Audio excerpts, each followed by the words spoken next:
Good evening. I will call this meeting to order. If you would kindly rise for the Pledge of Allegiance.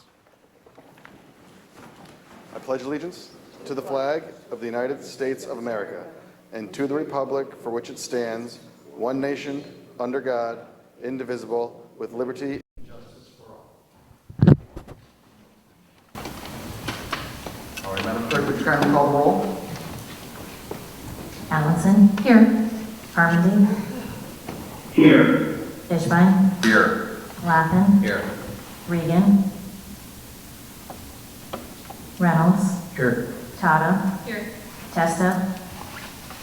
Here. Morone.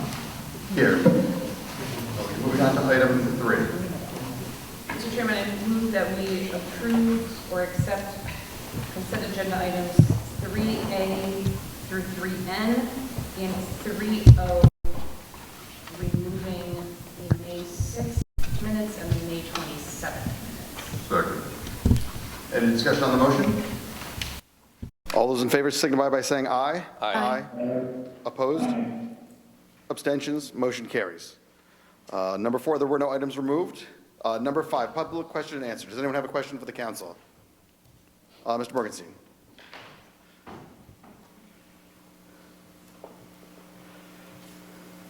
Good evening, Larry Morgenstein, South Main Street. First I wanted to say, I don't know if it'll be talked about tonight, but on your consent agenda, you'll be doing a thing that will name a field after Mr. Gomes, and I just wanted to say that's really a nice thing that's being done. I think it's important for this community to recognize individuals and groups that contribute so much to this community. So if it just goes through consent, there wouldn't be any discussion, so I just wanted to mention that before I ask my question for tonight. Thank you. So what brings me up here tonight is that June began Pride Month, and all over the state, all over the country, there's recognition from the state. We had something up at the state capitol. We have events in Middletown. Other towns have put up the pride flag in front of town halls. We actually had an event this Saturday that Mr. Testa organized with the Lyman Hall students. Some of you were there, including the mayor, which was very nice. But the thing is that I look at our town website and I don't see any official recognition. And so my question to the mayor is, are we going to officially recognize Pride Month in any way? As you indicated, I participated in Saturday's event, and I credit Councilor Testa for organizing, sponsoring, and promoting that event, and I think Councilor Testa should be credited for that. That's really not my question. Will the town officially acknowledge that? We do lots of proclamations. You know, I wasn't the only government official there. There were several government officials there, and I think that, like I said, Councilor Testa should be credited for organizing that event. So I guess what I want to say tonight is that we do a lot of things here in town, and there's been a lot of proclamations. In fact, 2 that you issued that were very nice. St. Peter's and Paul's, I believe it's 100 years. That's a great recognition. You also recognize the PNA people for 125 years. We've even recognized and honored Peter Frampton. Peter Frampton, who's contributed so much to Wallingford. But we can't acknowledge a group of people. We live in times where a lot of groups are under pressure, and it's simple recognition. And you know, again, you were there at an event. Some of you others were at an event. It's not that I don't believe that you don't care about the people, but the lack of making an official statement does mean something. The lack of something doesn't mean that people know that they're supported. Next door in Meriden right now, a student was snatched away with his father, sent to Texas. Now, people could have their opinions on that, but the mayor, the superintendent of schools, our senators, our governor, they all came out and made statements. The students are in solidarity with their fellow student. It's important that we acknowledge things. We had an incident in March where there was racist graffiti and anti-Semitic symbols literally across the street in a derelict building. But the discussion got dropped and the focus really became on a derelict building rather than on the symbolism of hate. And again, I don't think in any of you there's an impulse not to recognize or support people, but the lack of statement sometimes really makes a difference. I would encourage whether the council or the mayor could reconsider and do something. It doesn't take much, but it costs a lot to the community when people are in fear. What if it's Wallingford and a student and a family snatched? How will we react? These are just things that I think it's simple to do. We recognize Mr. Gomes for a wonderful life of dedication to our Little League kids. It's a great thing. We recognize it. We recognize a church that's been here and contributed to our community. That's wonderful. We could take time to recognize an artist, a musician. That's great. But can we also recognize people in our community?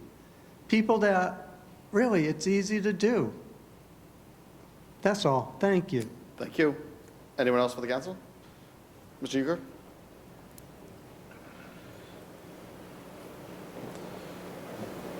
Good evening, Phil Euchre, Curtis Avenue. I came here tonight to ask to find out if the town of Wallingford has opened any discussions with Choate Rosemary Hall regarding going into some sort of voluntary payment in lieu of taxes agreement. Mayor? We are having discussions about financial opportunities to contribute. We're not looking at a structured pilot, but we are having discussions about financial contributions. That surprises me a little bit. This idea has been out there for more than a year. I know that hundreds of town residents have expressed support for the idea. I think 5 out of our 9 town councilors have expressed support for the idea.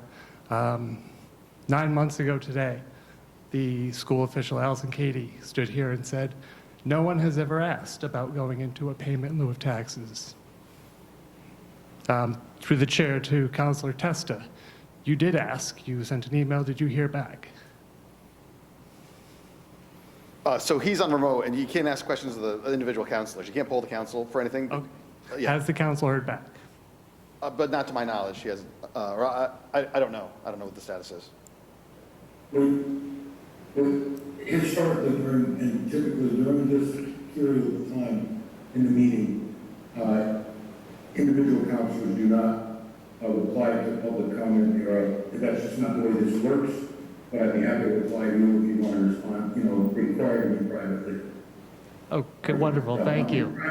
I'm trying to respect protocol, and protocol is you ask questions to the chair and or the mayor through the chair. I appreciate that. You want to break protocol, thank you. I appreciate that. So I would just finish by saying that the town of Andover, Massachusetts, with a population a little bit less than Wallingford, they just received over $500,000 from their private school, Phillips Academy. They do that in recognition of the agreement between the town. They do that in recognition of the students who use the public school systems. They do that in recognition of the services that the town provides. They do that in addition to contributions to local nonprofits, in addition to supporting students through scholarships admitted to the private school. I think $500,000 is a goal to reach for. I'm surprised that Choate themselves is not looking at their competitor schools, Hotchkiss, Deerfield, and thinking they too can rise to the same standard. Thank you. Thank you. Anyone else? All right, seeing none, moving on to item 6. Ms. Small, do you have an update on the Hidden Brook Lane situation? So we're in the process of doing some preparatory work, have title search going, we're in conversations with the engineering firm. So we really wouldn't have been able to proceed had we not pushed to get the as-built surveys done to the point that they're done. Otherwise, I don't think we would have called the bond. So we're in conversations with the engineers on how to bring that to conclusion, which needs our easements to be on the record, but we have to take care of that first. So it's ongoing, and strangely, I have a message from one of the attorneys for the developer out of the woodwork, so we'll see what that is. That could be fun. Excellent. Thank you very much. Moving on to number 7, discussion possible action regarding collective bargaining agreement between the Wallingford Board of Education and the Wallingford Educational Secretaries Union from July 1, 2024 to June 30th, 2027.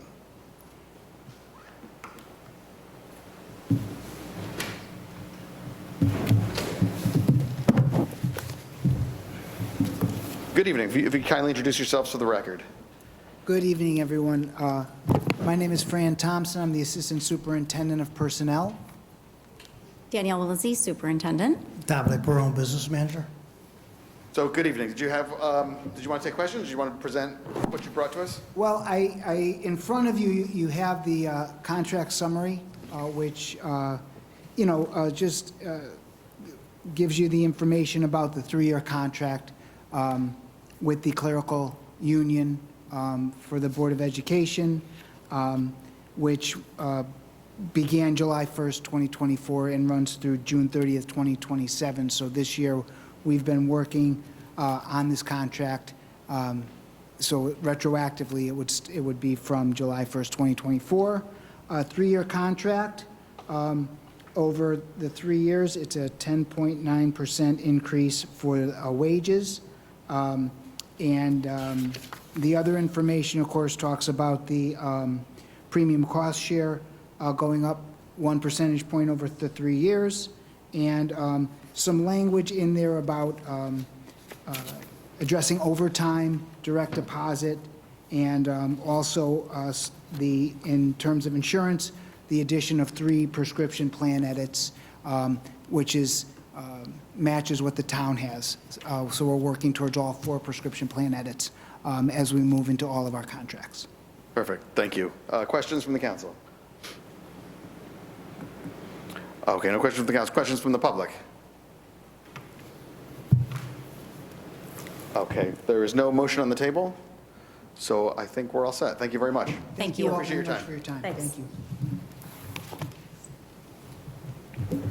On to item 8. I will open a public hearing to consider an act on an ordinance appropriating $10.5 million for the Wallingford Community Pool Park construction project and authorizing the issuance of bonds of the town and notes in anticipation of such bonds in an amount not to exceed $10.5 million to finance said appropriation. Does anyone from the public want to speak on this? Going once? Going twice? All right, I will close the public hearing. Bring it back to the council. Mr. Chairman, I make a motion that we approve an ordinance appropriating $10.5 million for the Wallingford Community Pool Park construction project and authorizing the issuance of bonds of the town and notes in anticipation of such bonds in an amount not to exceed $10,500,000 to finance said appropriation. Second. All right, motion's made and seconded. Any discussion on the motion?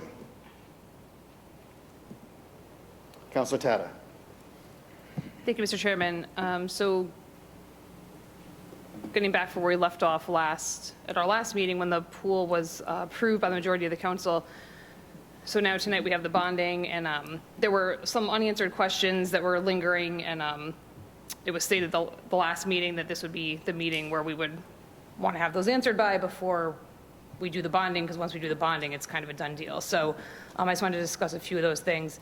Mr. Michaels did email me answers to some of the questions. So one of the questions was about the demolition costs. So there was some uncertainty as to whether or not that was included in the bid. I'm just looking at the emailed answers now. It says, well, I'll read the answer because I'm still a little bit unclear. So I just want to make sure we all are on the same page with this. So it says site demolition and abatement and removal is part of the submitted bid by Banton Construction. The bid did not specify nor require the demolition to be itemized in pricing in the bid documentation.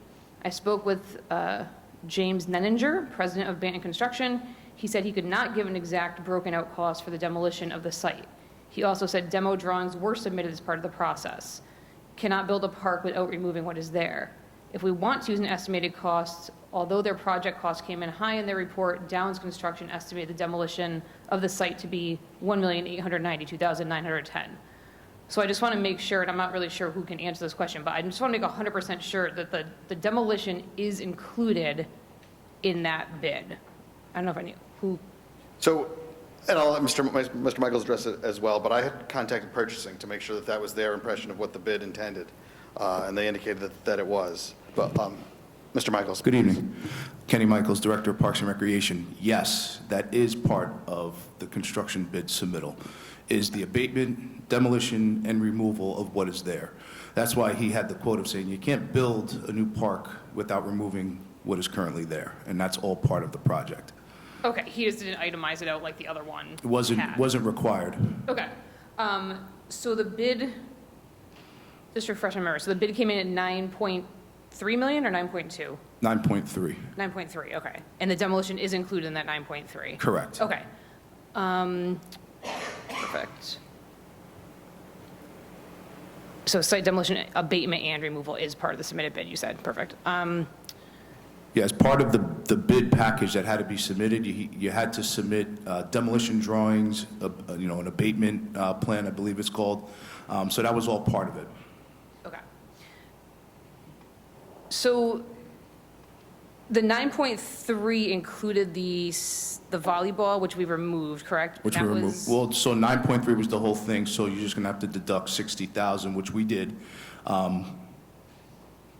And so the 60,000 has been taken out. Okay. So then, and I don't know if this is for you or for finance maybe, but so where did the 10.5 come from if the bid was 9.3? So it's a 12% contingency. And that's not already included in the bid? I thought that was in the bid document, the contingency. No, you can't build the contingency into the bid. Okay, so there's nothing in the bid about contingency, okay. And where did that number come from? Is that a standard percentage that we build in for contingency with bids? Maybe, I don't know if that's for Mr. Senna or for you. It came from the architect. They recommended between 10 and 15. Okay. So we went with, we decided to go with 12. Okay, all right, so it's 12%. All right, so I guess my only lingering question, sorry, so we have 10.5, we're hoping that we don't need the contingency, and it's going to be 9.3, which is what the bid is, minus the 60,000 for the sand volleyball.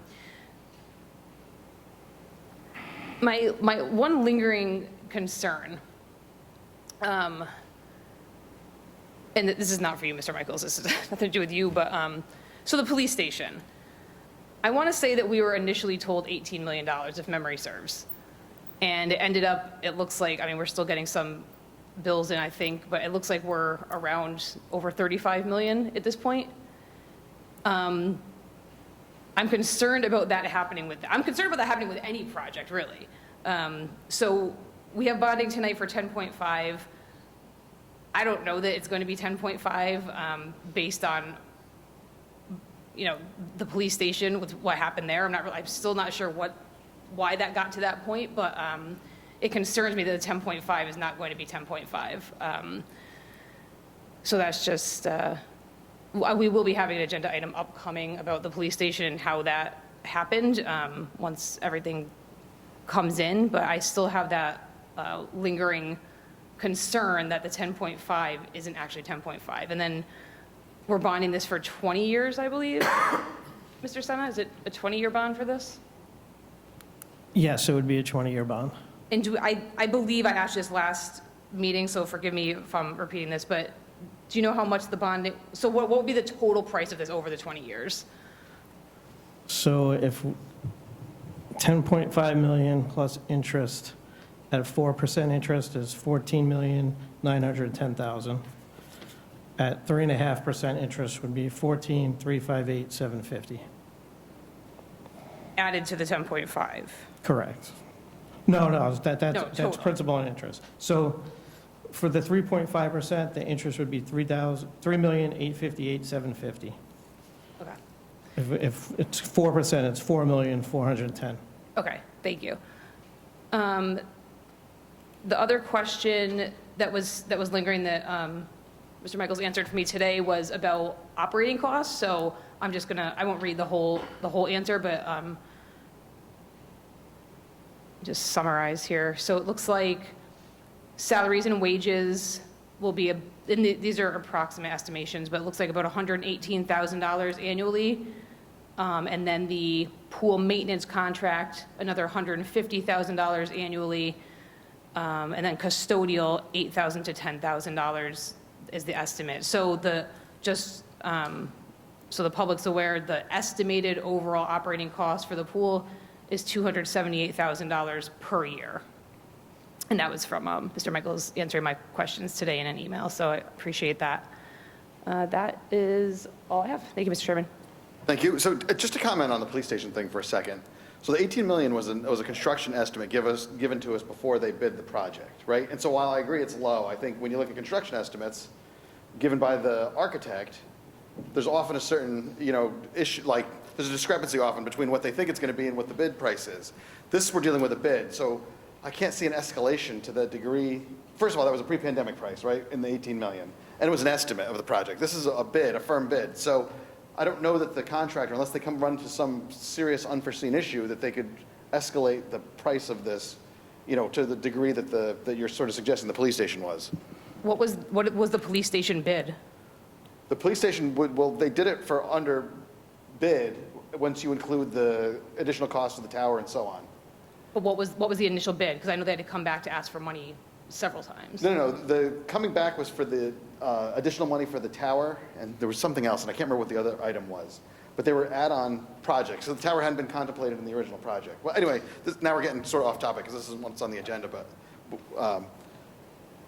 it's apples and oranges, I guess, is my point. Well, when we have that agenda item, we can Yep, look at all absolutely. that. All right. Anyone else? Councilor Fishbein. Sorry. Thank you, Mr. Chairman. The $278,000 per season, what is the season that we're contemplating here? So we used the last operating season, which was the third weekend in June till the third weekend in August, and then every weekend until Labor Day is what we used as the template. Okay, and is there any thought of expanding that to something more? So I'm looking, $14.5 million for a very limited window is something very difficult to explain to the public. So if the opportunity is there and it can be staffed, anything is possible. The splash pad will be open in the shoulder season, so that'll be extended beyond what the pool season would be based on the weather. So could it be possible that it's open longer into August? It could be possible. It just, if we have the staffing available to do so. So if we looked at, if you were to expand, let's just say, Memorial Day usually falls the end of May, so Memorial Day weekend through the end of August, which is approximately a month and 10 days expansion, I guess. Have you looked at what that kind of season would cost us? No, because we don't know. We're hoping this happens. So we didn't come up with any true formulated plan. We went off the last operating season as to what that operation cost would be. If the project's a go, we can come up with alternatives to say, okay, if we could open Memorial Day, this is what it would cost to stay open until Labor Day. But until then, it's like putting the cart before the horse. Understood. As the rec director, do you think it would be of benefit to the town? I mean, I don't want to put myself necessarily in your shoes, but if I thought that this was a good accoutrement for the town, I would be saying, well, this is what we could do with this. So what's your position as the rec director? I mean, should we have a longer season? I mean, since you haven't looked at it, I guess you're adverse. I think opening the pool Memorial Day would be more of a challenge weekly, because predominantly, you're probably going to look at your staff being high school, college, which will still be within their school schedules. Staying open later could be more of a possibility, because you may have access or the ability to schedule them more easily than you would mid to end of May. I'm not opposed to it. I'm open to anything. So it could be that possibility that we do stay open through the end of August. Okay, all right, well, I got the answers. So thank you, Mr. Chairman. Thank you. Anyone else? Members of the public? Mr. Borgenstein.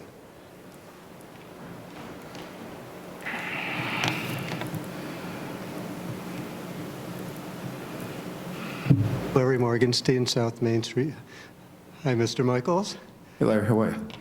Could you, I mean, people are talking about cost, but I do know that in the long years of discussion, there would also be offsets in terms of revenues from pool passes and things like that. So the costs would be offset in a number of ways, wouldn't it? And what might those offsets be? So there would be some offset. You know, a pool very, very rarely generates a revenue. So, you know, within swim lessons, birthday party rentals, pool tags, you know, I think back in 2019 or 2020 when we first presented, I think we talked about, you know, a cost of like a $60, you know, a $60 pass, a youth pass at $25, $30. You know, those were prices then. You know, we can look at what the cost would be now. Technology has changed, so, you know, we were talking about park entry could be different. We were talking about ID cards or tags. Now you can do it digitally with QR codes and scan entry to get into the pool. So things have changed since 2020, which could, you know, definitely potentially change what the cost would be and offset at least some of the operating costs. No, there was also talk about concessions, whether it be food trucks or things like that. Is that still part of the mix that could also generate revenue over time? That could still be a possibility, yes. And then there's been over time discussions over advertising, you know, sponsorships, corporate. Is that part of the discussion too? We have not opened that discussion for the pool, but it could be a possibility down the road. Okay, I just wanted to kind of put out that there are costs, of course, for maintenance every year, but it's been discussed that there's going to be also possibilities for revenue.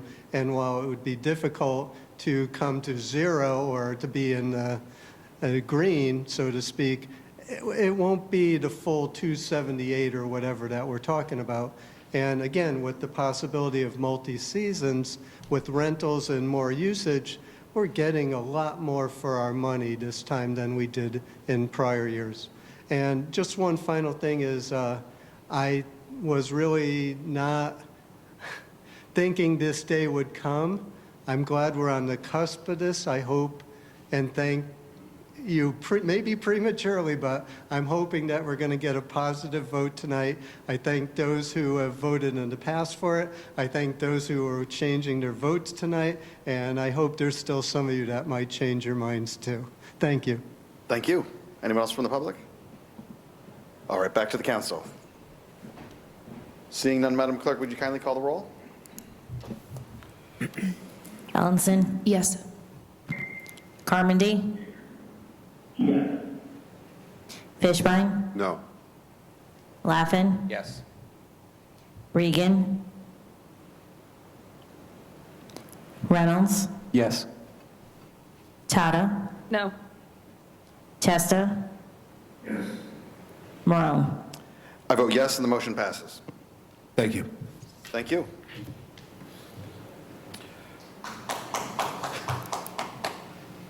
On to item 9. So 9, 10, 11 are out of order. So we'll do 9 and then 11 because 11 has to do with with 9. So 9, I will open a public hearing to consider an act on the 2025 Neighborhood Assistance Program. Would anyone from the public care to speak on the public hearing? Okay, seeing none, I will close the public hearing. I'll accept a motion on number 11, please. Mr. Chairman, I move we approve a resolution authorizing the mayor to submit neighborhood assistance applications to the Department of Revenue Services and the summary list of neighborhood assistance programs for 2025. Second. All right, motion's made and seconded. Any discussion on the motion? Councilor Tata. Thank you, Mr. Chairman. I'll be recusing myself from this item. Thank you. Anyone else for discussion? Seeing none, anyone from the public with discussion on this item? Okay, all in favor signify by saying aye. Aye. Opposed? Abstention? Abstain. All right, so 7 yeses, 1 abstention. Motion passes.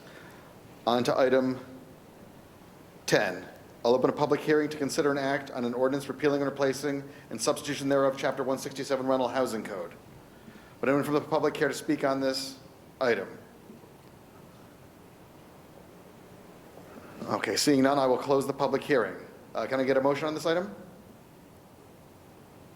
Mr. Chairman, I'll make a motion that we approve an ordinance repealing and replacing the, in substitution thereof, Chapter 167 of the Rental Housing Code.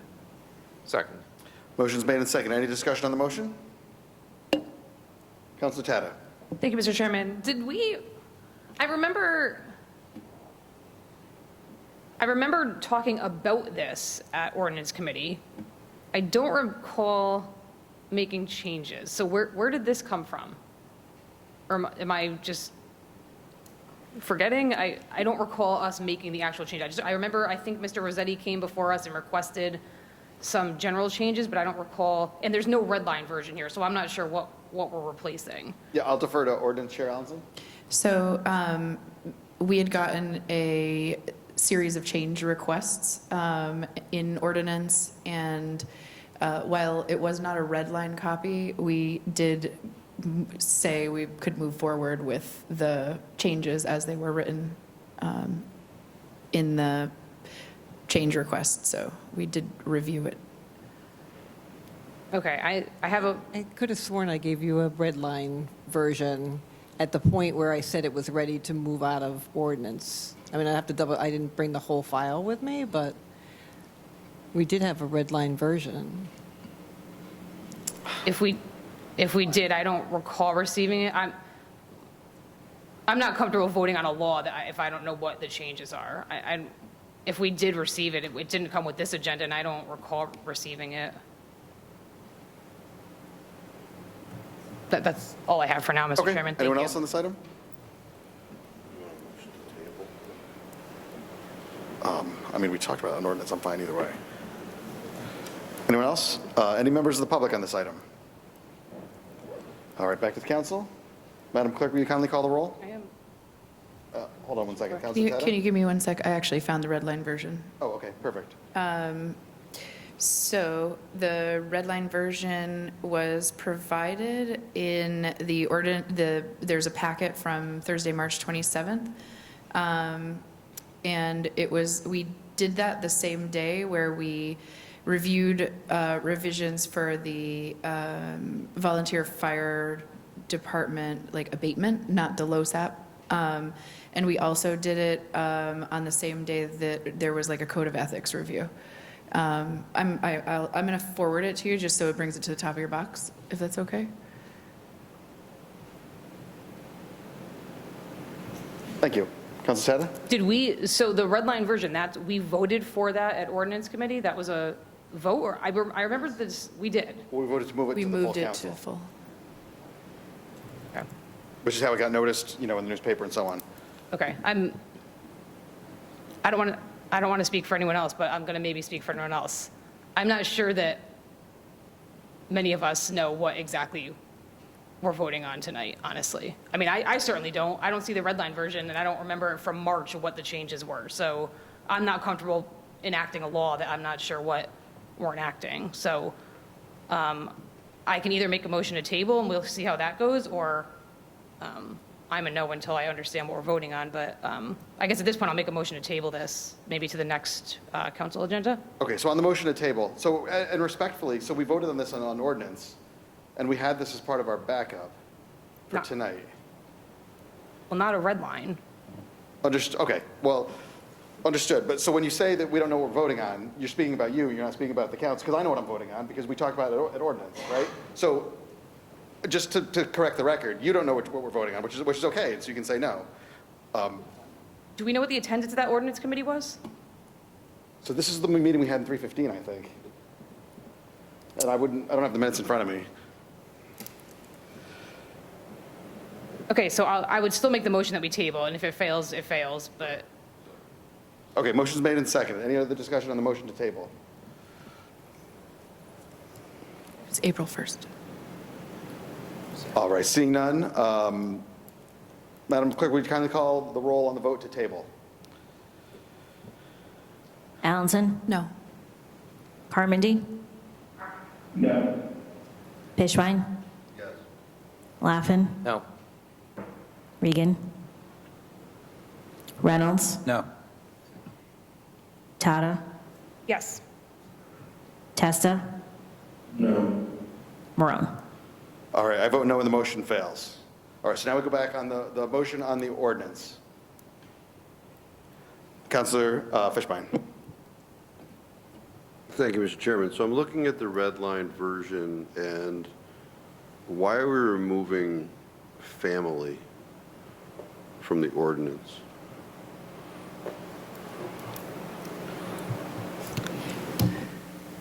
We're removing, we're not even replacing the language. Why are we removing family? As you cannot legally tell people who should live in a person's house.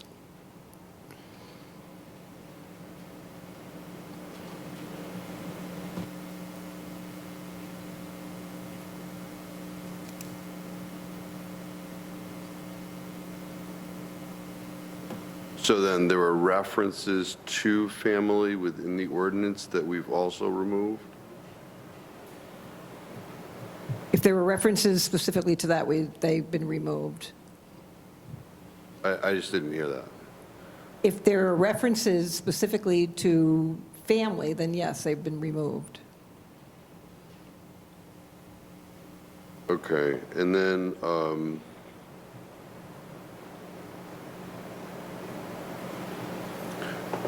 I'm looking at let, which the word appears to be existing language. However, there was not a definition of that previously. I'm sorry, I didn't okay. understand you.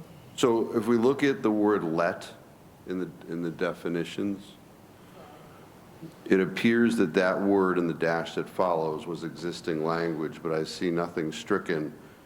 So that was an undefined term in the original? That's the way it reads, right? I don't understand why you're saying it was undefined. I mean, Well, because I'm looking at the red line, right?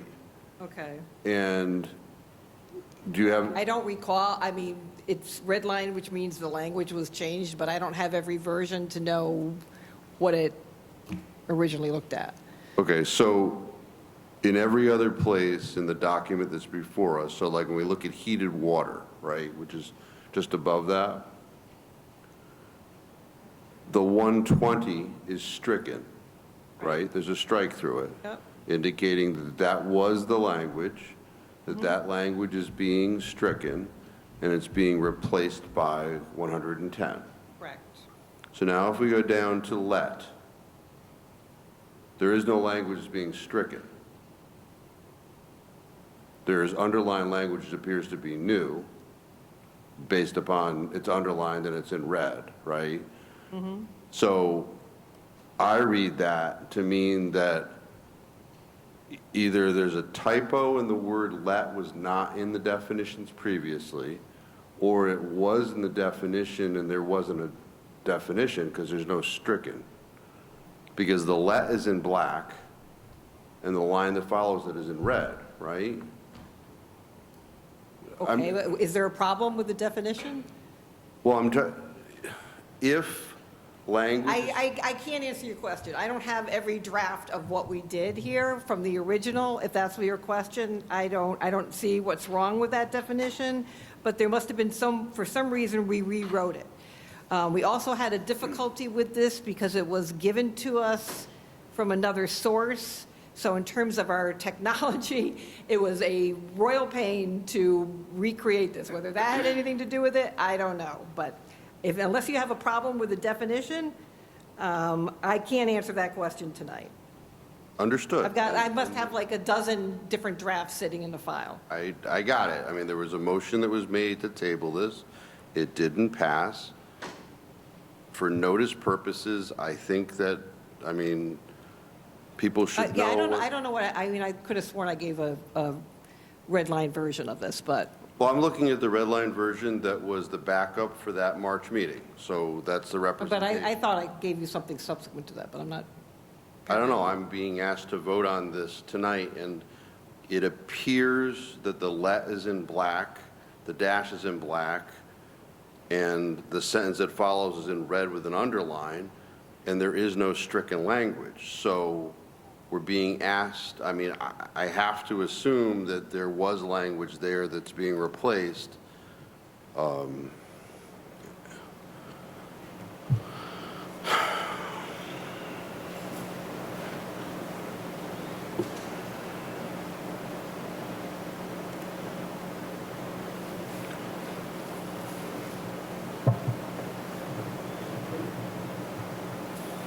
So there's a typo in permissible occupancy. The maximum number of persons permitted as occupants, it should be.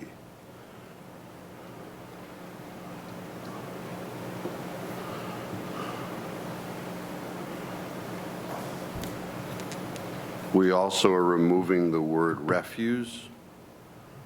And why is that? The word and. Because there's multiple the words that define essentially what garbage is, so we put it into one, let's see, we combined trash with rubbish, and let's see. Yeah, because it includes garbage, so we just basically consolidated the definition. Well, we consolidated trash with rubbish, but is refuse combined with that also? Because it appears to, under the present language, have a totally different definition. So I think we totally removed refuse and its definition from this language.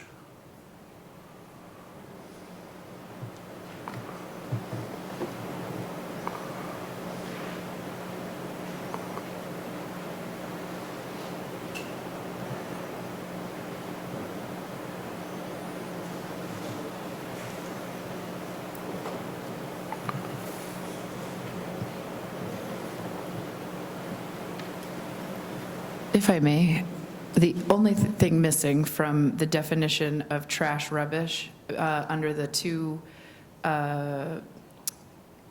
itemized definitions, I suppose, is ashes and dead animals. Otherwise, all of the other definitions remain consistent as trash and rubbish. Also, refuse is not really a super common word that we're using anymore. Not that I really care, but. Well, it appears that under the existing language, refuse is a broader term than trash/rubbish, because refuse is all protrusible and non-protrusible solids, which we're getting rid of. But trash is just non-protrusible solids. So why are we, I mean, I don't know where that, I don't see that it landed somewhere else. We're totally taking out protrusible solids from the ordinance.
I mean, technically, I think all we're missing is dead animals, because, no, we did exclude ash from trash. Yeah. I don't have it in front of me, I don't know why we did all that.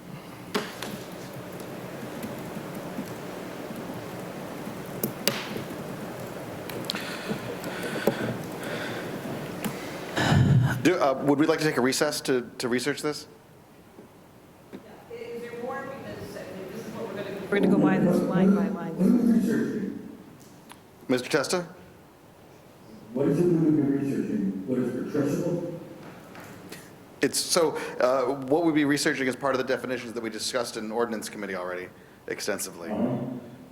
But Council Fishbein has discovered this magic objection about what is addressable and what is not. So we're going to, is that what this is all about? Councilor Fishbein, do you have any other concerns other than the language you just cited? Other than Mr. Testa's usual condescending remarks, not at this point. It was sarcastic. That's the difference. In your mind, yes. No, in any way. Unnecessary. All right, gentlemen. Unprofessional. This is ridiculous, what you call it. Yes, you are. When you show up, and then you pull this kind of stuff, when you could have been at the meeting and answer these questions then. Were you at the meeting? This kind of crap. Were you at the meeting? No.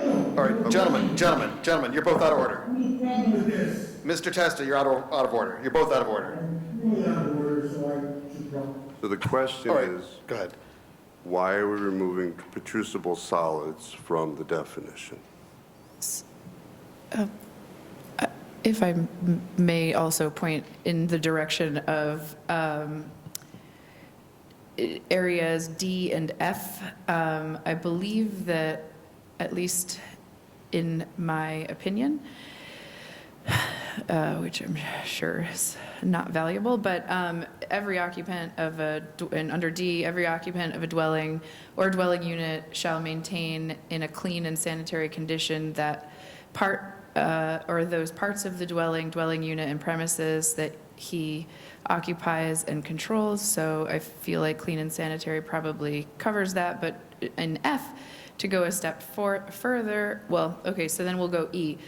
E says every occupant of a dwelling or dwelling unit shall dispose of all of his garbage and trash in a clean, sanitary, safe manner in a receptacle provided by the owner.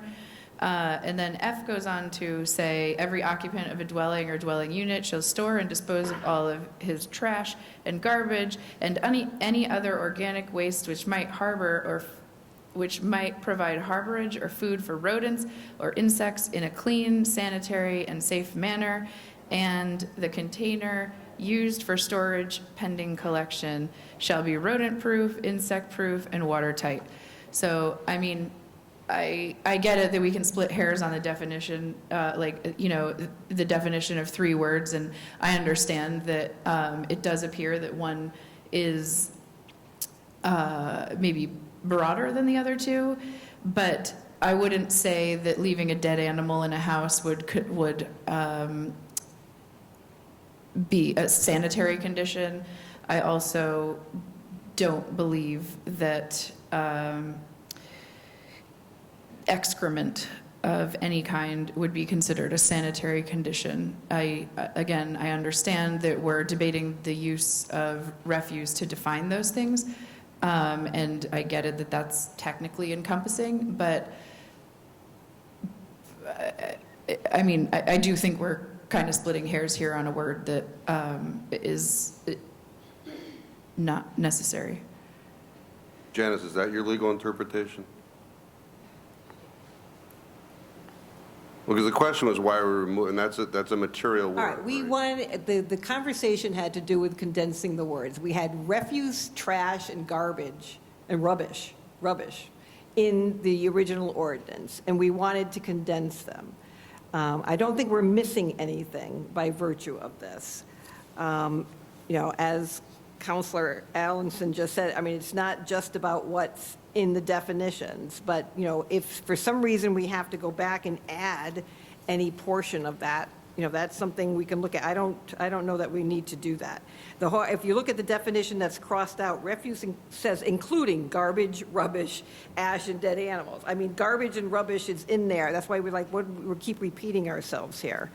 Where were you So we're reading? not normally providing that, I'm looking at what we crossed out, including garbage, rubbish, ashes, and dead animals as part of that definition. Yes, we're removing that, right? I know, that's So what it would I'm be no, saying. And so then you go to trash and rubbish, and it talks about it, that's what trash and rubbish and garbage is, so. can we just, without,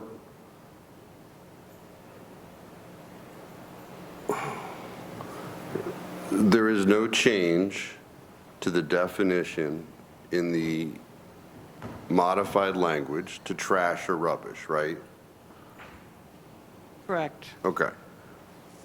However, we've removed putrescible solids in the revision from the ordinance in its entirety. So we either moved it, which is a representation that I just heard a little while ago, or we either moved it or removed it. So where did we move it to? Because that's a material term in this area, and I would be concerned if we're removing it from our ordinance. If we moved it to a different place, then we'll go on. I'm not going to sit here and read this whole thing, Okay, well, okay? understood. And I don't really understand that we go through these conversations at the public hearing point where we spent the money on advertising this thing, when it could have been, we could have asked these questions in advance. Could have And I've said, you know what, we complained need about. another ordinance committee meeting. I don't like this, that's would be perfectly fine. But here we are, the amount of time that staff has spent on this. And is it perfect? I'm sure it's not, and I'm sure you could find something in it.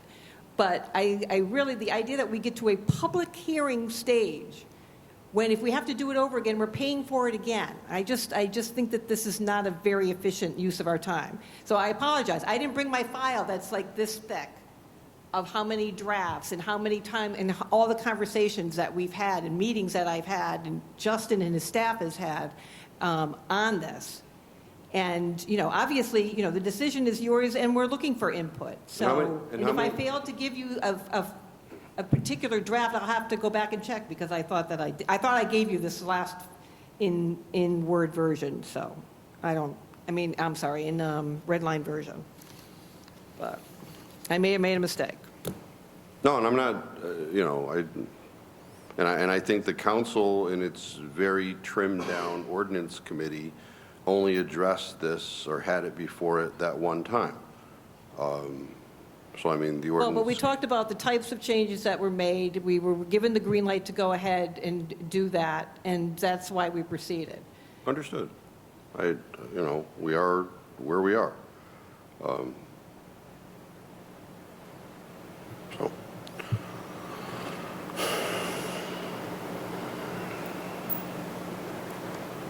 Are you all set with this one, or do you have any other questions? Well, I mean, I've objected to the procedure on this whole thing from the beginning, but the whole term has been this way. So thank you, Mr. Chairman. Thank you. Anyone else on this item? Councilor Tata. Thank you, Mr. Chairman. So in relation to not understanding what we're voting on, or perhaps I should say what I'm voting on, so the red line version that we're now looking at that was emailed before the meeting. So any changes that were made at the meeting are not reflected in a red line version we have before us, or they're just in the final version that's not the red line version, is my assumption. I was looking for the minutes to see if I could ascertain what the changes were to the red line version that is in front of us now that was before the meeting. I can't locate those minutes. In any event, going off of the red line version, which I'm assuming is what is the final version that was in our backup, I just want to draw attention to two spots. So section 167-11, violations and penalties. it looks like this is new, so we've now added, and I do recall this part of the discussion, any person who violates any provision of this ordinance shall be subject to citation and fine in the amount of $50 for each violation. Each day's failure to comply with any such provisions shall constitute a separate violation. So that's new, it appears.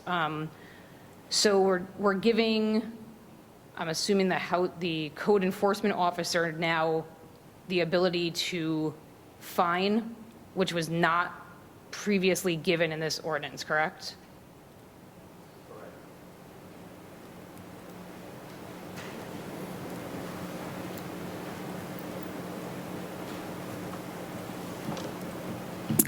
I don't recall if there was no fine, but yeah, this is a new section. So that is a $50 fine for each violation. That was discussed at the meeting.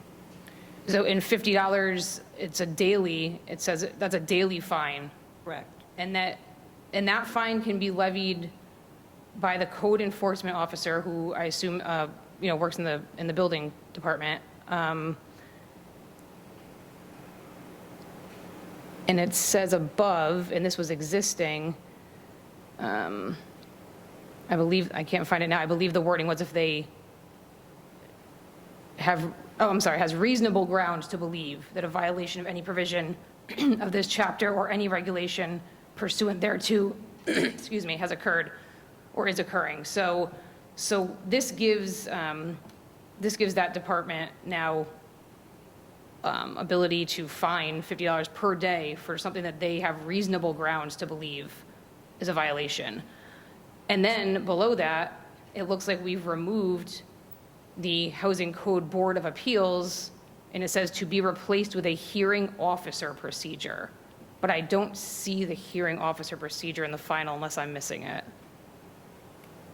So it's references the statute for which, the statute on the having a hearing officer procedure is quite long. I mean, so instead of, we've done this with other ordinances, we haven't incorporated the whole thing. So we have it presently for blight. We have a hearing officer, and we also have it for parking tickets. So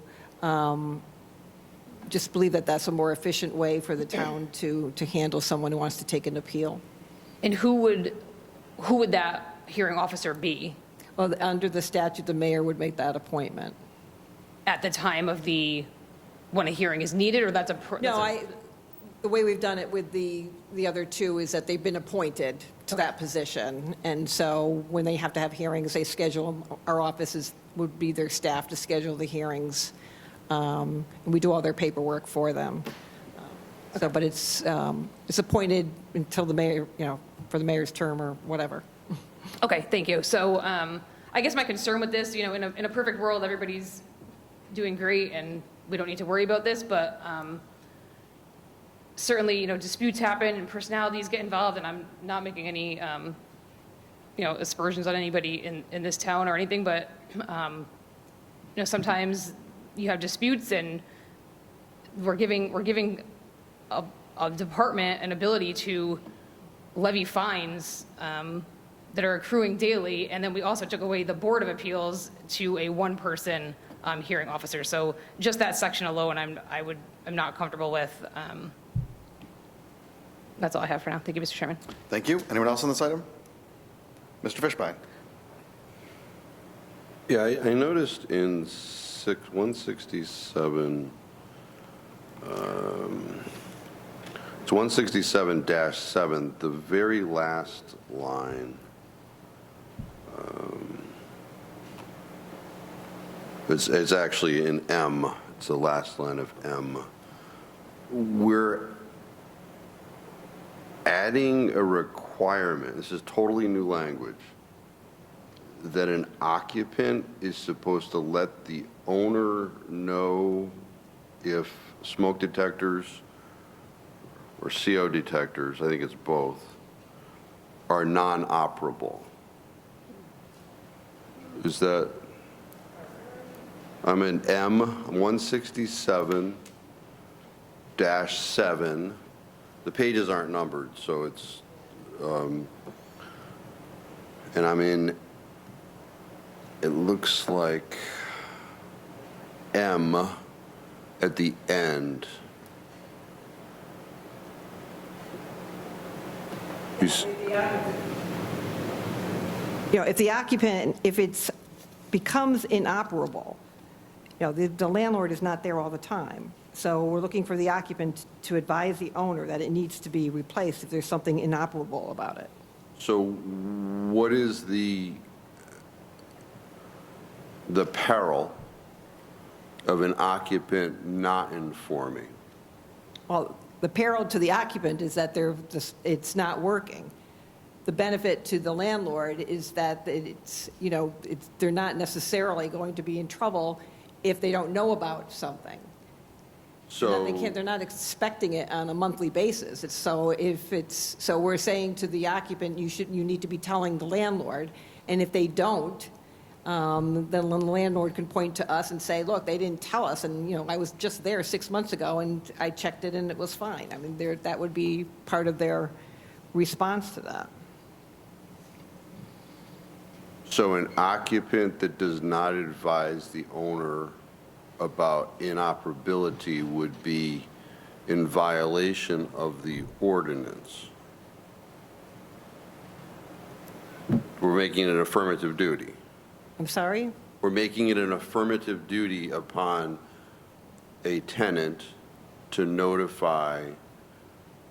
Well, there's no way we're going to know about it. I understand. This is brand, so this is a concept that hasn't existed, that we are now inserting in the law. And I'm just trying to. Because it's the obligation of the owner to have them in the apartment operable. So they go ahead and they install it, it's operable. They're not there all the time. If for some reason it becomes inoperable, we want to tell the tenant, you need to tell them. You're not going to use that as a defense later on when somebody says, oh, they went on my rent, and look at that, the smoke alarm's not operable, when they could have told them that. So, I mean, it's not a perfect thing, but it gives some assistance to a situation where the landlord obviously is not there on a regular basis. It also potentially sets up a defense if something bad happens and there was no notice. And, the tenant who, half of the unit burns down, I don't know why, government has to step into this particular situation. You can put it in a lease. The landlord could put it in the lease, I'm supplying these things that they become inoperable, and that's voluntary. But here you're setting up an affirmative requirement of an occupant to notify. Did we get this from a different town? I don't know. Sure, go ahead. I mean, there's certain, go ahead. Good, Mr. Rossetti? I'd be interested, yeah. Please. Justin. Please. Yeah.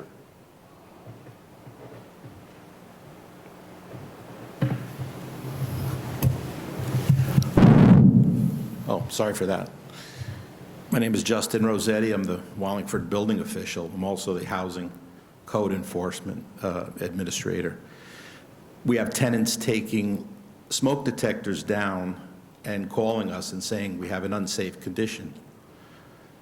Upon that statement, we're obligated to relocate them because we cannot, as you said legally, leave them in an unsafe condition. So therefore, we're trying to put some of the responsibility on the tenant as well as the landlord to make sure that the tenant is sharing some of this responsibility. And also, the tenant could say, to the best of my knowledge, I was not aware that the smoke detector was not working, but we're trying to eliminate relocating people, families for, I think we did it for 2 families for about 8 months to a great cost to the town. We're lucky that the landlords had equity in the properties so that we're able to recoup that money. There's going to come a time when you have people that are in illegal 3rd floor or basement apartments that need to be relocated for safety reasons, and those houses are built on margin. They're bought on margin, and the town of Wallingford is going to bear the burden of the Uniform Relocation Act. So the reason as you've read through this, you'll highlight that presently, well, first of all, this document hasn't been revisited since the 1970s, and this is 2025. So Section 8 has a requirement that all units, regardless of any fuel gas burning equipment, have carbon monoxide detection. And the other reason for that is because when the people don't pay their electric bill or they don't pay their gas bill in the winter, we have tenants bringing in kerosene heaters. They're burning all sorts of other things that are giving off gases and causing carbon monoxide poisoning. So this is where we are. And the other reason for the major part of that, being able to find the landlords, I do that with blight. And to parallel the whole process, there is one appeal officer for blight, and that has been in existence. That has not been questioned. We're trying to, I've talked to the state says talk to corporate counsel. As far as going down the legal path, it's very difficult to find these LLCs, to try to get these landlords. We're calling up landlords who have deficiencies, and they tell us, well, we'll call you back, and they never call us back. We have no resources. We have no recourse against them, and the final analysis is we have people that are living in substandard housing. So we're trying to make it so that once we notify a landlord, we give him a reasonable amount of time, that he feels as if he should respond, because $50 a day comes out to about $1,500 a month, which used to be where the rental is now. So we're trying to get the landlords to comply because they're not complying. I've gone to court with other landlords for other reasons. When I couldn't get them for housing, I tried to go after them for blight, and it's very frustrating. In the meantime, it's diminishing the quality of life for the rentals. You have about 20 to 25% of your population are rentals. We have that quantified on an Excel spreadsheet in the building department. You're more than welcome to view it. So there's quite a population that this is affecting. And presently, the document from 1970s was ineffective as far as any enforcement. It's all fine and good when everyone is doing what they're supposed to do, but they're not. And landlords, some are and some are not. So also the old housing regulation required one smoke detector in the entire dwelling. That's not enough. I went to a fire Sunday morning at 4 o'clock. They had 5 smoke detectors. This was a house on Halsey Avenue. These were homeowners. They actually they disconnected 3 of them, and luckily the 3 or 4 they took some batteries out. Luckily, one smoke detector actually worked. So we're looking for some redundancy. We know that people do smoke in their apartments. So that's the reason for smoke detection in every bedroom, on every level, CO detection on every level. This follows the current Connecticut State Building Code, which is to provide safety. And this may be a slight inconvenience for the landlords, but again, in the long run, I don't want to have any more fatalities. We had some fatalities in town. Those were not the fault of any of the agencies, and I'd like to continue that on my watch. Wait, I'd like to just come back to the sentence. And if you could please give me a definition of solid, what was that, solid putrefied? Does that fall under garbage? I don't know. What is putrefied? The term that you described before, I'm not sure. I read it actually out of the ordinance. So Okay. that term was actually utilized in the ordinance, but Okay. I'm past that one right now. All right. Not in thought, but in mind. I just want to focus on this sentence. The occupant shall advise the owner if the detectors become inoperable. So first of all, under this language, a tenant who does not do that can be fined.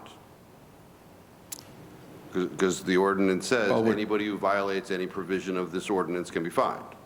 Right? Well, the intent of this ordinance is to have the landlord and the tenant share equally. That's the same as trying to keep the tenant has an obligation to keep his place clean, and then also to make sure that he takes his trash and doesn't leave it in the hall, which they sometimes do. They have to bring it all the way down to the dumpster. I don't disagree. I'm just looking at this.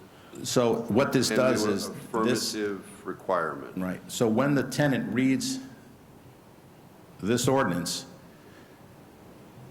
it gives them an understanding that they have an additional responsibility, and they share in a responsibility to make sure that the smoke detectors work. I don't think in a court of law that you could prove that the tenant was negligent. The tenant, I imagine, could say that to the best of his knowledge, the smoke detector was working when he last tested it. So the intent of this is not to be punitive, but it's to be inclusive, and it's to have the tenant, instead of taking the smoke detector down and saying, please take me away, I'd like to go to a nice place for a reasonable amount of time according to the Uniform Relocation Act, which has no end date. In this case, we're saying, well, you do have some responsibility with the smoke detector. Okay, I just, I highly doubt that any tenant is going to read this ordinance to find this one line, because it's the one affirmative obligation, I believe, on the tenant, other than, usually keep your place clean is in the lease. So that's usually part of a lease. We've had tenants come in and they've read the ordinances, and they've come back and they've questioned us on different parts. So there are some tenants do read the ordinance because they are tenants. It does Yeah, they're not looking for their obligations. They're looking for the landlord's obligations.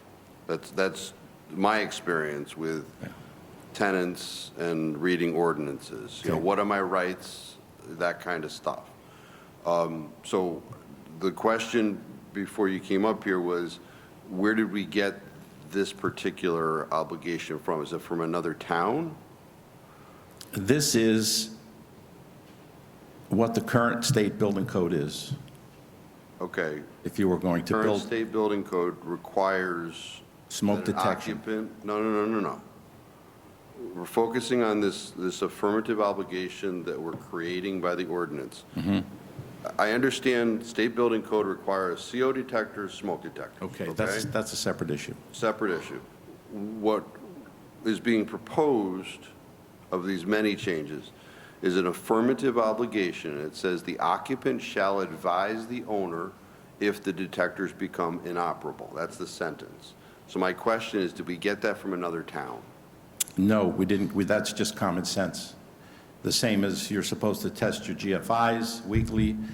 You're also supposed to, it certainly would be it would not do the tenant any harm in checking to make sure that the smoke detectors work. Okay. So I don't see any harm in the. I got it. We're passing a law. We're creating an affirmative obligation. I understand. Thank you, Mr. Chairman. Thank you. Anyone else on the council? All right, anyone from the public? Madam Clerk, would you kindly call the roll? Allenson? Yes. Carmody? Yes. Fishbein? No. Laffin? Yes. Reynolds? Yes. Tata? No. Testa? Yes. Morone? I vote yes, and the motion passes. Thank you very much, Mr. Rossetti. Thank you for your consideration.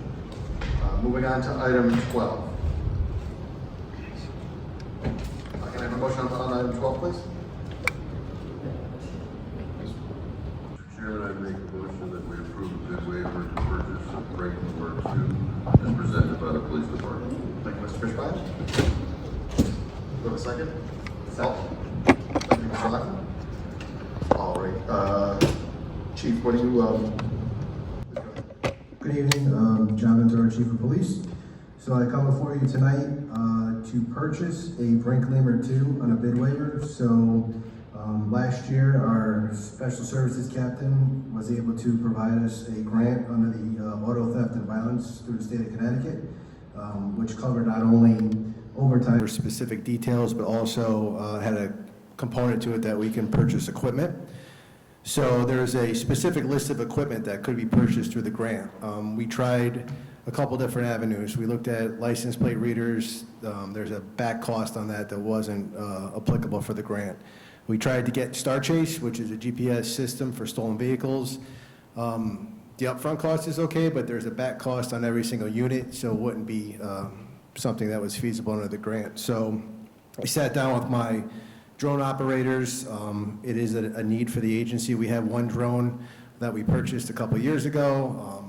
It's not a top-end drone. It was suitable for missing persons, but it's not able to hover very long. So we looked at something, and I had done some research when I was the commander of the SWAT team on what would be appropriate for a patrol deployment, and the Brink Lemur 2 is a phenomenal piece of equipment. It's weather resistant. It has multiple capabilities. It could be used for de-escalation, hazmat incidents, hostage rescue. You could deploy it into a house so officers don't have to go into a house. It has two-way communications, thermal imaging, so it's a phenomenal drone. I seek a bid waiver because Brink, the things that come with the drone, as far as live monitoring, two-way communication, it's something that's sole propriety of Brink, and you can only get it through them. You could buy the physical body somewhere else. I don't know what the warranty would be through it, but this is a one-stop shop as far as going to Brink and knowing that your $35,000 drone is covered. As far as cost-wise, this money was given to us through the state. An account was already created for this, so there's not anything that's out of pocket for the agency. It's going to be 100% covered by the Violent Crimes grant. thank you. Questions from the council? Councilor Fishbein. One of the amazing things with that technology is the negotiations. Phenomenal. Yeah, the two-way. And it's not made in China. It's made No, in the USA. NDA compliant, made in the USA. Amen. Just want to compare, though, because Star Chase, that's one of my things. So what's the cost on the Star Chase? So Star Chase, you have to not only pay for the actual product itself, so there's two different methods of deployment. So there's a launcher that resembles kind of like an M4 platform, and then there's an in the grill deployment that is activated through either a console inside of the police vehicle or through a remote control that the officer handles. So the purchase of one, we priced it out. It was just for a couple units. We were like in the $20,000 range. On top of the fact that each individual unit you have to purchase a service contract for. So when we priced it out, it just was something that we just couldn't do, and it was a recurring cost that we didn't budget for. Great product. We tried to get it through the South Central Chiefs, and at the last minute they pulled it. Unfortunately, because that would have helped, but what I didn't realize is there is a back cost that each unit incurs throughout the year. And generally, what is that cost? It's like handheld, I think, is $1,000, and in the dash is a little bit more. I know that Axon is beta testing their own version of Star Chase that's coming up, and as we, probably in the future, I'll come back to you for a bid waiver for Axon.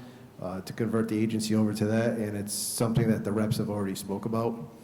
Yeah, the only problem is that's going to be new, and Star Chase is, I think there's 4 departments in the state that are using that right now, and it's sort of going through its, trial phase, getting the troubleshooting out. So I could say that I have 2 officers that go down to New Haven for their Violent Crimes Task Force weekly, and they do use that every single time they go down, along with stop sticks. So if you have the resources to go and track the car, it's a phenomenal product. Yeah. Okay, well, I look forward to seeing you in the future on that one. So thank you, Mr. Chairman. Thank you. Thank you. Anyone else on this item? Councilor Tata. Thank you, Mr. Chairman. Good evening, Chief. Good evening. All of the potential examples you gave are great, sound like great use for this. Would this also be used for monitoring large events? Like, I'm thinking maybe like Celebrate Wallingford, would you be using it for things like that, or only if there's like criminal activity that you know about, or in the case of a hostage situation, would it be used for public events like that too? Yeah, so our drone operators are all FAA certified, so they have, they've gone through the liability classes, they know what they can do under the Fourth Amendment. Large-scale events, it's phenomenal for. So just for example, when we had the large parade back a couple of years ago, there were some vendors causing issues, and we were tapped for staffing. Took our whole agency to put that large-scale parade on. So we were able to deploy the drone and follow the vendor that got kicked out of the parade to his car and make sure he left. So that helped us, right? But overall, I mean, you can put it down the parade route. You can, if there's an issue that comes over the radio, you can deploy it. The wave of the future, if you look at what's going to happen in Milford Police Department, there's a company called Schaniel, which will automatically dispatch a drone to the incident. So if you call 911 and say, you had a car accident on North Colony Road, along with the police and fire apparatus that'll be sent, the drone will be dispatched GPS location to the scene, beat everybody there, and be able to triage the scene. Is the accident in the street? What are injuries? Do we need more people? And it's a live stream on that. So it's kind of like the wave of the future that Milford's going to test out. But that's kind of where we're going with it. We never want to impose on anyone's constitutional rights, but for large-scale events, it helps us, staffing-wise, to be able to observe the area without having to devote actual physical staffing to that intersection or an incident that's occurring in the crowd. Sure, yeah, and the only question that comes up is, the privacy concerns, but I assume, so at Doolittle Park, for example, you put the cameras, there had to be a sign, right, that said... So we posted signs all around that park. That say that you're... Recording. It is, so with the drone, you wouldn't have that because it's not in a fixed location. Correct, and so our pilots operate, they have actually passed the FAA standard, they have an advanced certification, which allows them to fly at altitudes where you can't even see the drone. So if our goal was to be covert, then we wouldn't probably, advertise that we have it up. Right. If we're flying it at an altitude where you can't see it, then we wouldn't probably, advertise that. Yeah. In that, I'm assuming this complies with all... This one specifically is covered all the way through, and it costs a little bit more, but it's compliant with all regulations. So, for example, you couldn't, without I'm thinking of like a warrant, right? So you would need a warrant to go onto somebody's property, in somebody's house, right? So Right. How does this work? Are you able to just use it if you have a suspicion of something, or how does it differ No, from so that? we would use a drone in that respect if there was exigent circumstances. So if I know for a fact that our South Central SWAT team has a full drone squad, right? So they know what they're allowed to do. If we go in under exigent circumstances, we have a barricade with a firearm, or we have some sort of disturbance that we have to send a team in, they will do reconnaissance first with the drone, and then leave the drone up in the air so they can do overwatch, as people are coming in, because the drone operator can see if someone pops out a first floor window as the team's going in. So exigent circumstances, they would use it, just, we wouldn't be, putting up in the air just to spy on people or, check out someone's backyard. There would be a specific, constitutional purpose to use it. Perfect. Thank you so much. I appreciate it. Mr. Chairman? Yes, please. Or Mayor. Yeah. If you're on a public road, if you're in a public park, if you're generally in a public place, you do not have privacy rights. So Correct. just want to make that clear. No, understood. I was questioning more private property, and I think you said unless you have a Right, so, if, constitutional reason to be doing that, then that would not. Yeah, in an event where we would have to go into a residence or do something, we would have the appropriate paperwork to do so, but this drone would give you the capability to actually make entry before a physical person does, to not only will it do that, but as it travels down the hallway, it gives a live map to the command post, so you know what the inside of the house looks like. Anyone else? Anyone from the public? All right, all those in favor signify by saying aye. Aye. Aye. Opposed? Abstentions? Motion carries. Can I get a motion on 12B, please? Mr. Chairman, I move we approve a transfer in the amount of $35,000 from overtime account to the capital drone account. Second. Okay, motion made and second. Any discussion on the motion? Anyone from the public? All right, all those in favor signify by saying aye. Aye. Aye. Opposed? Abstentions? Motion carries. All right, seeing no other business on the agenda, this meeting is adjourned.